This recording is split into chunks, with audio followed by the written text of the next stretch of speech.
Assalamualaikum warahmatullahi wabarakatuh. Selamat sore teman-teman mahasiswa semua. Jadi pada kesempatan kali ini saya akan menjelaskan tentang negotiation canvas. Jadi ini adalah materi lanjutan untuk pertemuan ke-6 ya. Jadi dua pertemuan lagi kita akan melaksanakan UTS. Nah, insya Allah pada video kali ini akan sangat singkat karena cukup mudah memahami negotiation canvas gitu. Nah, kita langsung saja masuk ke materi. Pertama-tama yang harus diingat atau dipahami bersama bahwa negotiation canvas ini sifatnya tidak wajib gitu teman-teman ya.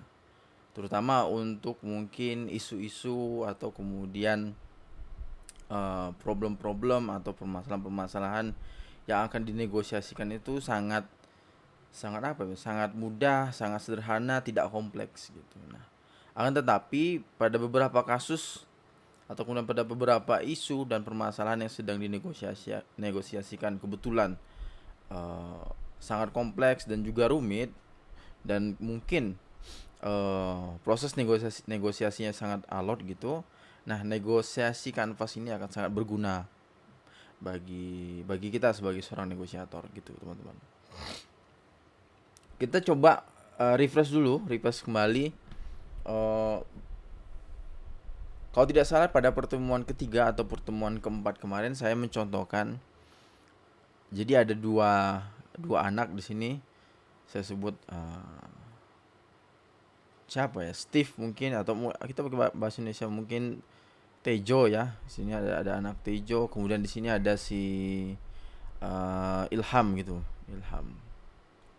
Kedua anak ini tidak termasuk di sini. Kedua anak ini bertengkar. Jadi mereka memperebutkan apa? Jadi mereka memperebutkan satu buah jeruk. Kebetulan tinggal satu lah buah jeruknya di rumah itu tersisa. Nah, kalau secara sederhana untuk menengahi atau menyelesaikan isu atau permasalahan yang sedang Tejo dan Ilham hadapi ini, cara sangat sederhana. Kita tinggal ya membagi buah jeruk ini menjadi dua bagian seperti di sebelah ini. Kemudian masing-masing anak akan dapatkan setengah dan Ilham juga dapat setengah gitu. Dari sini memang terlihat seperti win-win solution gitu. Terlihat bahwa masing-masing pihak saling diuntungkan. Tapi kalau kita gunakan negotiation canvas akan terlihat apakah ada opsi-opsi lain atau kemudian apakah ada peluang-peluang solusi-solusi lain dari proses negosiasi. Kita langsung masuk ke contoh. Nah, di sini kita tulis dulu. Pertama ada Tejo, kemudian di sebelahnya ada Ilham. Nah, seperti teman-teman semua lihat di dalam PowerPoint, untuk pada baris yang pertama itu kita sebut sebagai sisinya si Tejo. Sedangkan pada kemudian baris yang kedua di sini, yang di sebelah paling kanan sini, itu kita sebut sebagai sisinya si Ilham ya. Di sini penengahnya. Kotak yang pertama di sini saya ganti dulu. Poinnya coba kita pakai warna biru mungkin. Nah, kotak yang pertama di sini itu menjelaskan tentang posisi atau position, kalau teman-teman semua ingat pada penjelasan saya di materi sebelumnya. Karena mereka karena Tejo dan Ilham ini memperebutkan sebuah jeruk, nah maka posisi atau kemudian yang paling sederhana untuk mencapai solusi adalah dengan membaginya.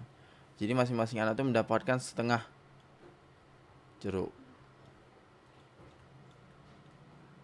baik si Tejo maupun si Ilham.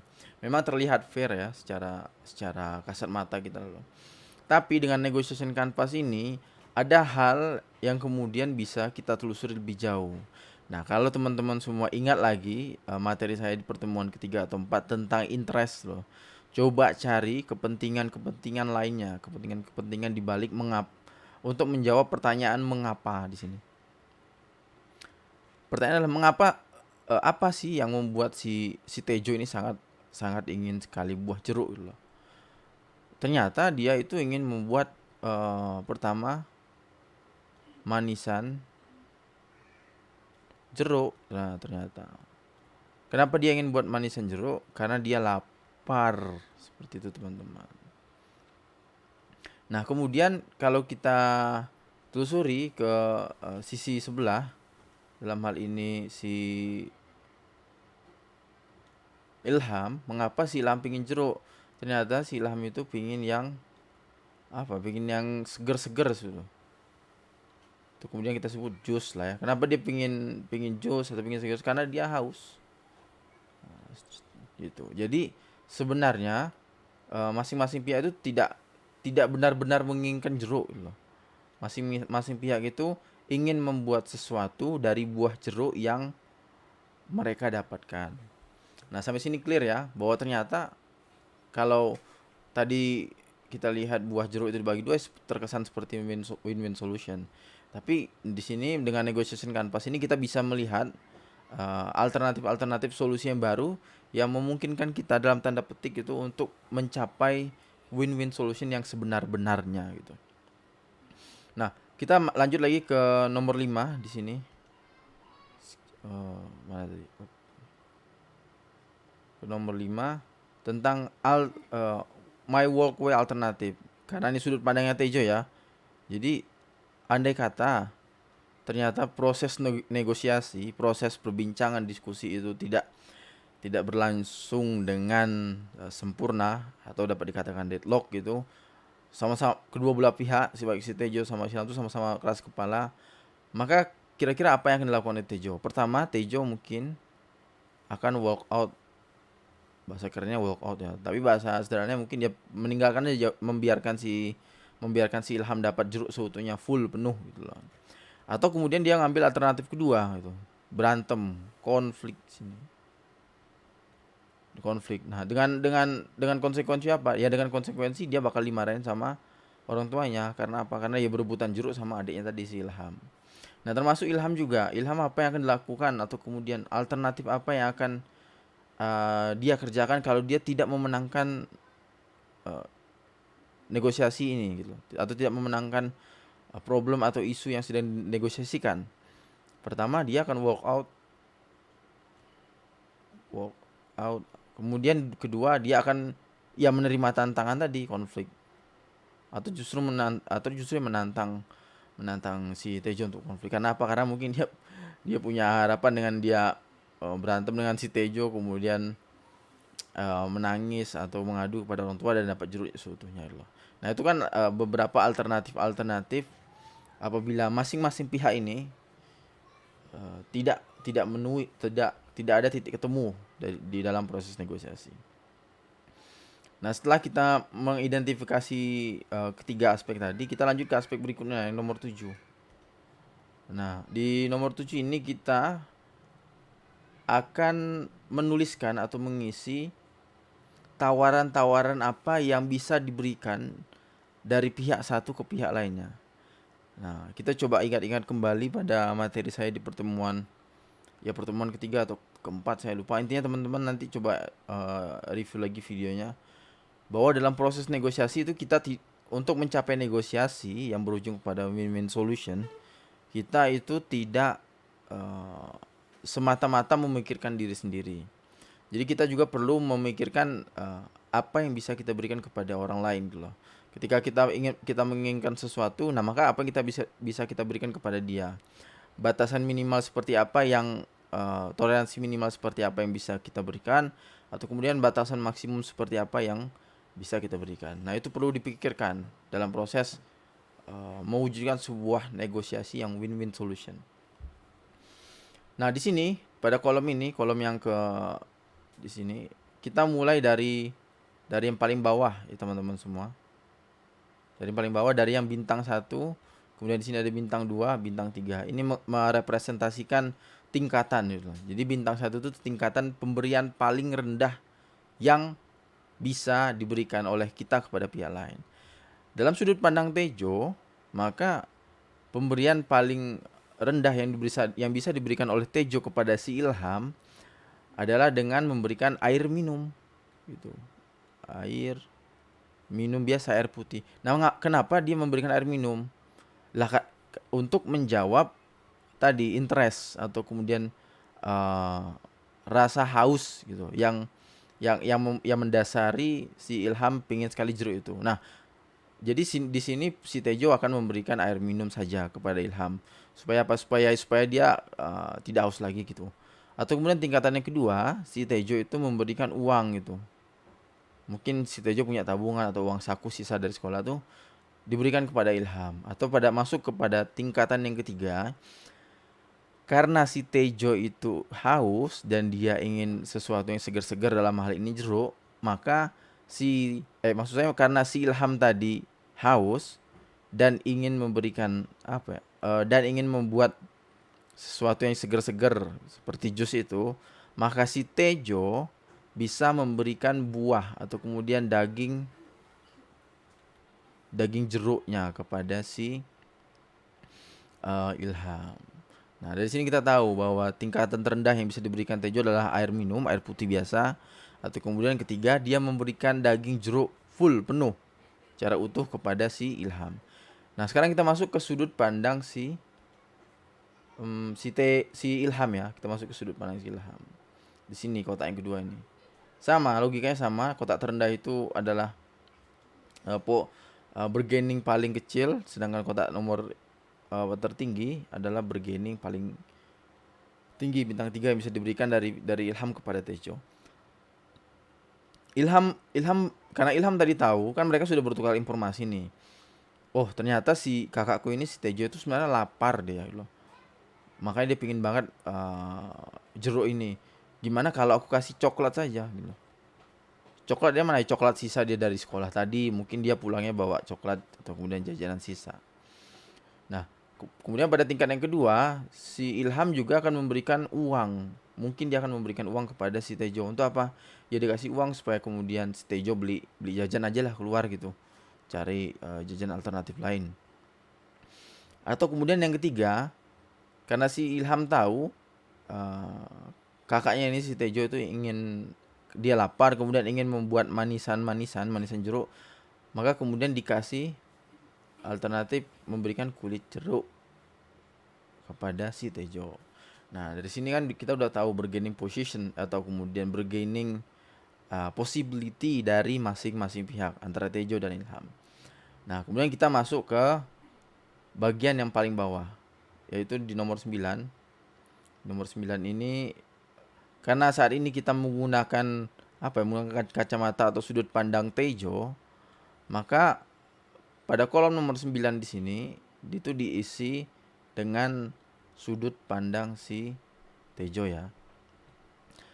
Possibility pertama itu possibility paling rendah ya bintang 1 tadi seperti itu. Kemudian possibility solution itu kotak ini adalah kotak solusi ya. Possibility solution ke PS2 itu bintang 2, medium seperti itu. Kemudian yang PS3 ini bintang 3. Atau kemudian yang paling mungkin terjadi atau paling mungkin akan diambil oleh pihak lawan, pihak oposisi. Alternatif ini. Kita masuk ke possibility yang pertama. Pertama ada apa? Si Tejo akan memberikan air minum.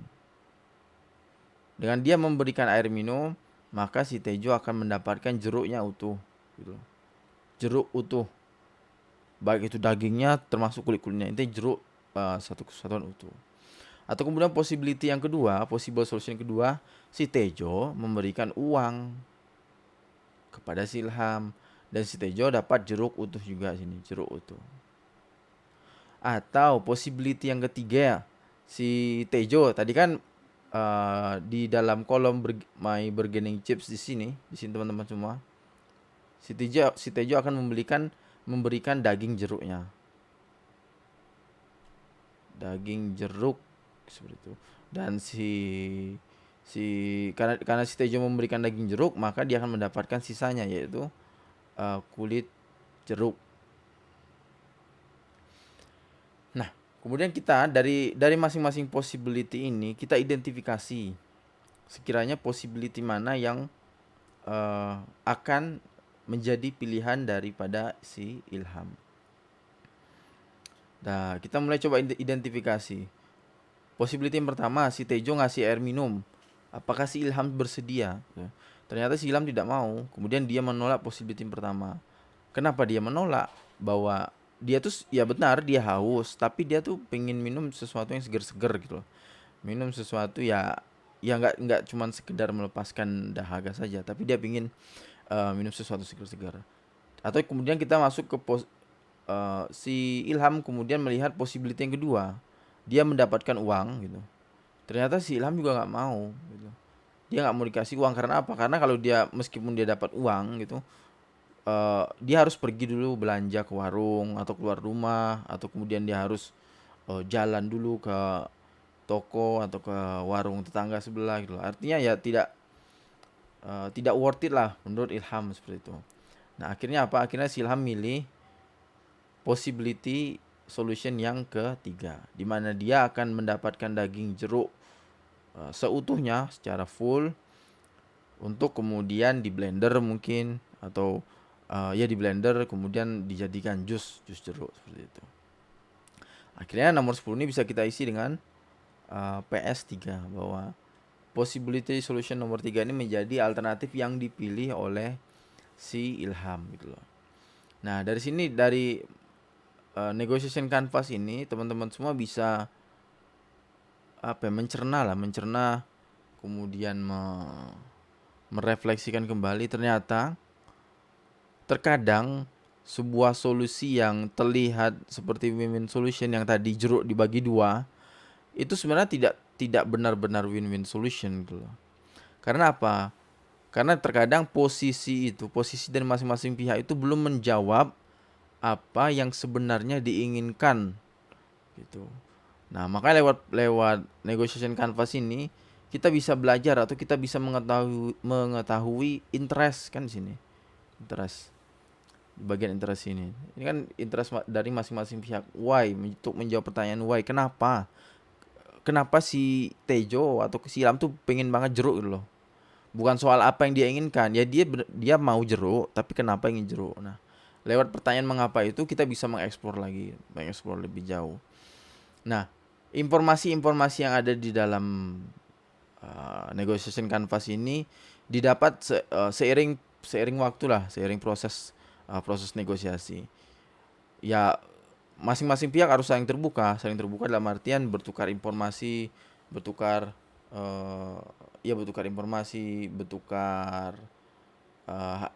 menyampaikan apa yang dia inginkan, kemudian menyampaikan apa yang bisa dia berikan gitu. Jadi tidak ada kebohongan di antara masing-masing pihak gitu. Nah, mungkin seperti itu dulu teman-teman semua untuk video kali ini. Semoga informasi yang saya sampaikan itu dapat bermanfaat. Kemudian tetap jaga kesehatan. Wabillahi taufiq wal hidayah. Wassalamualaikum warahmatullahi wabarakatuh.